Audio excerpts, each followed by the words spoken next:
तो आइए आज का जो टॉपिक है उसका नाम है इंट्रोगेटिव सेंटेंस, और इंट्रोगेटिव सेंटेंस को किस प्रकार से इनडायरेक्ट में चेंज करते हैं उसको बहुत ही आसान और सरल तरीके से समझते हैं। ओके,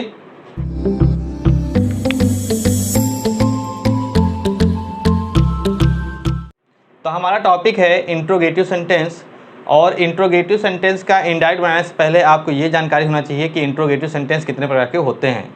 तो इंट्रोगेटिव सेंटेंस दो प्रकार के होते हैं, एक है आपका सिंगल इंट्रोगेटिव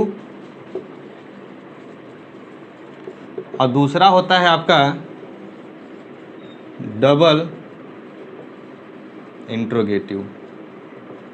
ओके, देखिए सिंगल इंट्रोगेटिव को हम यस या नो टाइप कहते हैं, और डबल इंट्रोगेटिव को हम वाई टाइप भी कहते हैं। इतनी बात समझ में आई। सिंगल इंट्रोगेटिव को हम यस नो टाइप कहते हैं और डबल इंट्रोगेटिव को हम वाई टाइप कहते हैं। कहने का मतलब ये है कि सिंगल इंट्रोगेटिव जो होते हैं ये आपके हमेशा हेल्पिंग वर्ब से शुरू होते हैं, जबकि आपके जो डबल इंट्रोगेटिव होते हैं question word plus helping verb से शुरू होते हैं। ठीक है, इतनी बात आपको समझ में आ गई। तो जरा एक एग्जांपल देख लें। जैसे यहाँ पर लिखा है the teacher said comma comma does he not go to school. बहुत आसान सा एग्जांपल मैंने दिया है आपको, क्वेश्चन मार्क जरूर लगा लीजिएगा। और डबल इंट्रोगेटिव की बात करें तो लिखा रहेगा, इसलिए डबल इंट्रोगेटिव बाद में बात करेंगे, पहले सिंगल इंट्रोगेटिव पहले देख लेते हैं। तो ये आपका हो गया एक सेंटेंस। तो सेंटेंस ये जो इन्वर्टेड कॉमा में लिखा है रिपोर्टेड पार्ट, इसका जो शुरुआत हुई है, इसकी जो शुरुआत हुई है वो डज से हुई है, और डज एक क्या होता है, हेल्पिंग वर्ब होता है। तो अगर इसे हमें बनाना है तो किन नियमों को फॉलो करना है, जरा ये समझते हैं। देखिए रूल 1 ये है कि आपको सेड या फिर सेड टू को हटाकर यहाँ पर आस्क्ड या फिर इंक्वायर्ड का यूज़ करना है। कहीं कहीं पे इंक्वायर्ड ऑफ भी होता है। ठीक, रूल नंबर 2 की बात करें तो ये है कॉमा कामा के स्थान पर इफ़ या वेदर का यूज़ करना है, इफ़ या वेदर का यूज़। तो देखिए जनरली हम इफ़ का यूज़ करते हैं और वेदर का यूज़ हम तब करते हैं जब किन्हीं दो बातों में से किसी एक का चयन करना होता है, मतलब चॉइस की जब बात आ जाए। ठीक, चॉइस करने के लिए वेदर का यूज़ करना ज़्यादा उचित माना जाता है, इसलिए हम ज़्यादातर इफ़ का ही यूज़ देखते हैं और हम लोग करते भी हैं। रूल नंबर 3, इंट्रोगेटिव सेंटेंस को असर्टिव में चेंज कर देते हैं। जब इनडायरेक्ट बनाएंगे तो जो इंट्रोगेटिव सेंटेंस दिया होगा उसको असर्टिव में चेंज कर लेंगे। ओके, तो आइए जरा देखते हैं इस एग्जांपल को हम कैसे बनाएंगे। तो देखिए अगर इसको बनाना होगा तो सबसे पहले लिखना होगा द टीचर सेड को कितना होगा हमें आस्क्ड में, कॉमा नोट कॉमा जब हमको लिखना है इफ़ या वेदर तो हमने इफ़ लिख दिया। Does he not go to school को जब असर्टिव बनाएंगे तो ये बन जाएगा, आपको मैं बना के दिखा देता हूँ, यहाँ पर हो जाएगा he does not go to school. यहाँ पर मैंने ऊपर समझाने के लिए लिख दिया है इंट्रोगेटिव को असर्टिव में आप पहले चेंज कर लीजिएगा और फिर इसको बना लीजिएगा। बाकी जो पीछे के जो नियम है आपके असर्टिव सेंटेंस में, जो वर्ब में परिवर्तन थे, नाउन में प्रोनाउन में जो परिवर्तन थे, निकटता सूचक शब्दों में जो परिवर्तन थे, वो सारे रूल अप्लाई होंगे। तो ही चूँकि थर्ड पर्सन का प्रोनाउन चेंज नहीं होगा। डज नॉट को हमने कहा था डिड नॉट में करना है गो टू स्कूल।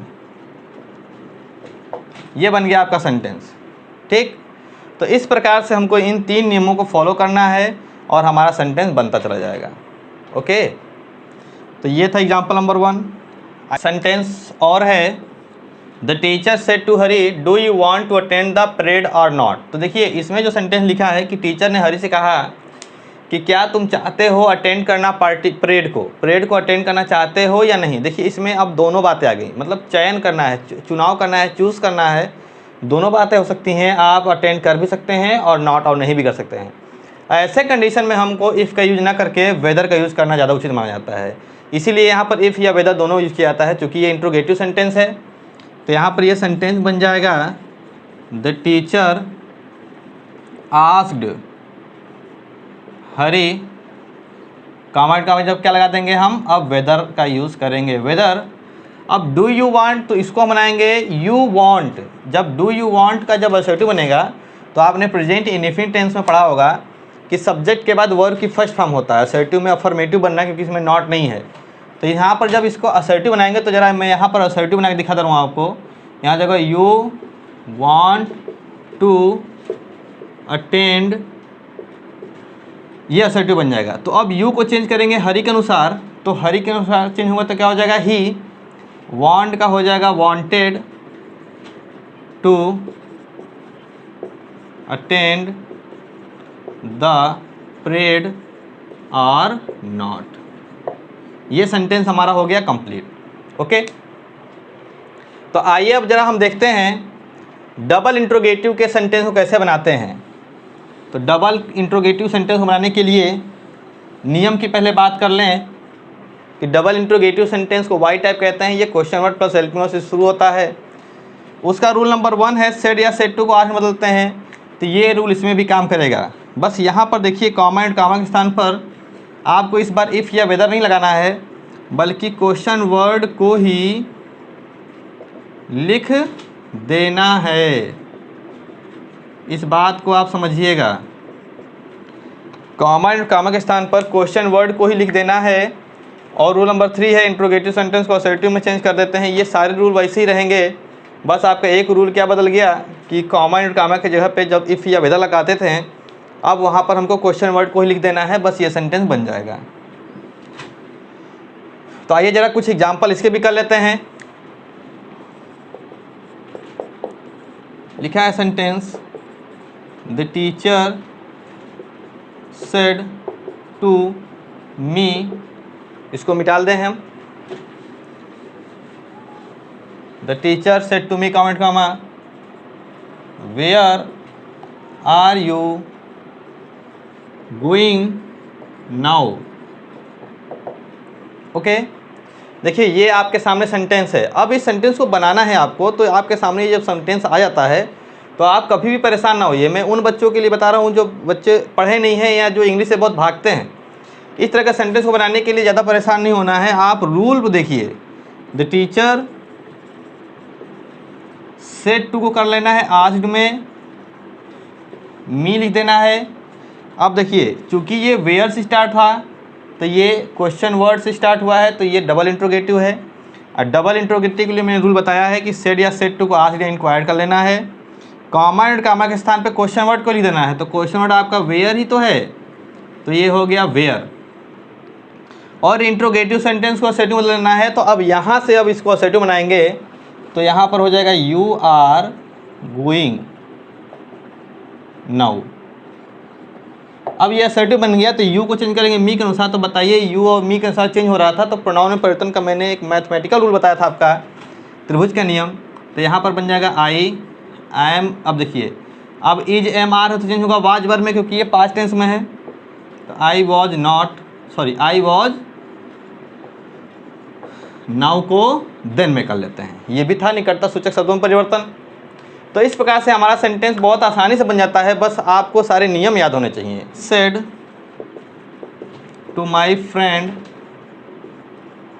कॉमा कॉमा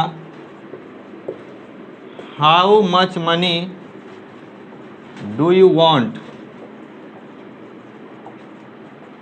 अब जैसे इस सेंटेंस को हमें बनाना है, तो भाई हाउ मच मनी ये पूरा का पूरा इंट्रोगेटिव वर्ड होता है, क्वेश्चन वर्ड आता है, ये आप समझ लीजिएगा इस चीज़ को। हाउ मच, हाउ मैनी, ये जो शब्द हैं इनके साथ जो दिया गया नाउन होता है इसको भी हम क्वेश्चन वर्ड में ही रखते हैं। तो अब इसको बनाना होगा तो क्या करेंगे हम, I asked my friend comma and comma के जगह पे हो जाएगा हाउ मच मनी।